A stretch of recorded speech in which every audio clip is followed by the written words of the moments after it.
विकसित Bharat youth parliament आजोग जाखा tabukni shikla basgangni thinang shikla rokni ketalwan sumungni bisingti samung tangjak thani jorabai baksa gedaljak samung botang rokbo wansuk jaknai baithang gothokri jaknai hini kokti salo আজকজাক বিধানসভা অধিবেশন শিকলা রকনথি কক্সা জাখা অশালো জুদাদা হাঙ্কুনি খরক ব্রিজি রংস্রংনাই রকনথি শিকলা রকনি খা থানসারি ওই বরকনি বসকাংনি হামক্রাইনি বাগৈ কক্সা জাখা 19 থেকে মাননীয় প্রধানমন্ত্রী এই প্ল্যাটফর্মটা উনি প্রথম থেকে এই প্রতি বছর এটা শুরু করেছিলেন এবং সেই হিসাবে আজকে বিকশিত ভারত যুব সংসদ হিসাবে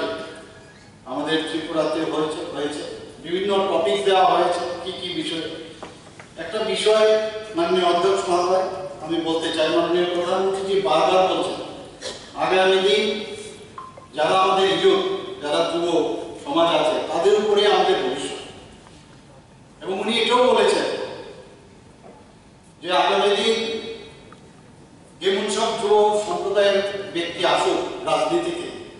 যাদের ফ্যামিলির মধ্যে কেউ রাজনীতি করে ওই ধরনের ব্যক্তি আসা উচিত এবং তাদেরকে নিয়ে আসা রাজনীতির ক্ষেত্রে আমরা জানি আগামী দিনে আমাদের বিভিন্ন বিষয়ে যখন দেশের বিষয়ে হোক রাজ্যের বিষয়ে হোক বিভিন্ন যে ডিসিশন পলিসি মেকিং এর বিষয় থাকে তারা যখন তাদের মধ্যে এনার্জেটিক ভাইব্রেন্ট মানসিকতা আছে নিউ থট প্রসেস ওনাদের মধ্যে আছে ওনারা যদি রাজনীতির ক্ষেত্রে আসে এবং বিশেষ করে যখন জনপ্রতিনিধি হয়ে এরকম পবিত্র বিধানসভার মধ্যে আসবে আমাদের পার্লামেন্টে যাবে তবে ভারতবর্ষের চেহারাই পাল্টে এর জন্য উনি বারবার এটার উপর জোর দিয়েছেন আমি মাননীয় প্রধানমন্ত্রী হাই অফিসিয়ালসরা আছেন সবাইকে সশ্রদ্ধ নমস্কার বিষয়টা হচ্ছে যে বিকশিত ভারত ইয়ুথ পার্লামেন্ট ফেস্টিভ্যাল 2025 এটা এই রাজ্যে প্রথমবারের মতো অনুষ্ঠিত হচ্ছে তার জন্য রাজ্যের মাননীয় মন্ত্রী ক্রীড়ামন্ত্রী এবং যুব দপ্তরের যে মন্ত্রী রয়েছেন তাকে আন্তরিক ধন্যবাদ এবং শুভেচ্ছা জ্ঞাপন করছি ভারতবর্ষের প্রধানমন্ত্রী বর্তমান প্রধানমন্ত্রী নরেন্দ্র মোদীজি একজন ব্যতিক্রমী প্রধানমন্ত্রী সেটা ইতিমধ্যে তার ছাপ তিনি রেখেছেন এই দেশের বিরোধীরা যারা সংবিধান হাতে নিয়ে সংবিধান পকেটে নিয়ে যারা পার্লামেন্টের সামনে বিক্ষোভ প্রদর্শন করতেন এই রাজ্য আমরা দেখেছি যারা এই সংবিধান পবিত্র সংবিধানকে হাতে রেখে সংবিধান রক্ষার জন্য যারা কথা বলতেন আর দেশের প্রধানমন্ত্রী এই সংবিধানের গরিমাকে বিকশিত করার জন্য বিভিন্নভাবে উদ্যোগ নিয়েছে স্বাধীনতার 75 বছর বয়স স্বাধীনতাকে কিভাবে এই দেশের মধ্যে পালন করা যায় এবং কি দিশা দেখানো যায় এই দেশের যুবক সম্প্রদায় এবং ভবিষ্যৎ প্রজন্মকে তেমনি এই বিকশিত ভারত ইয়ুথ পার্লামেন্ট ফেস্টিভ্যাল সেটাও আজকের দিনে কিন্তু একটা অত্যন্ত গুরুত্বপূর্ণ একটা কার্যক্রম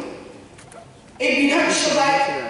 আমার জীবনে আমি 50 বছর বয়সে বিধানসভাতে আমি প্রবেশ করেছি আজকের এই জেলা থেকে যারা এসেছেন বিভিন্ন জেলা থেকে যারা এসেছেন এরা অত্যন্ত ছোট বয়সে এই বিধানসভায় তারা কিন্তু আজকে আসার একটা সুযোগ পেয়েছে এবং আমি মনে করি এখানে যারা এসেছেন তারা প্রথমবারের মতো এই বিধানসভায় বসার এবং এসে কথা বলার সুযোগ পেয়েছে সকাল 9টায় আমি বিধানসভাতে এসেছি এসে আমি বিস্তর বড় একটা লাইন পেয়েছি যারা রেজিস্ট্রেশন করছেন এবং ঢুকছেন এটা একটা ব্যতিক্রমী অনুষ্ঠান এবং আজকে আরো ভালো লাগছে একজন উমেন রিপ্রেজেন্টেটিভ হিসেবে আমি কথা বলার সুযোগ পেয়েছি আজকে যারা পার্টিসিপেট তাদের অধিকাংশই কিন্তু মেয়ে এবং আমি গুনেছি আমাদের 18 জন ছেলে এবং 22 জন মেয়ে রয়েছে মেয়েদের সংখ্যাগরিষ্ঠতা আজকের দিনে বেশি এটা অত্যন্ত আনন্দের এবং আমি ধন্যবাদ জানাই দেশের প্রধানমন্ত্রী যিনি নারী শক্তি নিয়ে বিকশিত করার জন্য নারী শক্তি নিয়ে তিনি কথা বলেছেন এবং এত বছর এত সরকার দিয়েছে স্বাধীনতার 75 বছর পূর্তি আমরা পালন করছি দেশের প্রধানমন্ত্রী নরেন্দ্র মোদী করেছে নারী শক্তি অধিনিয়ম আইন বিল এনেছিলেন আইন পাশ হয়েছে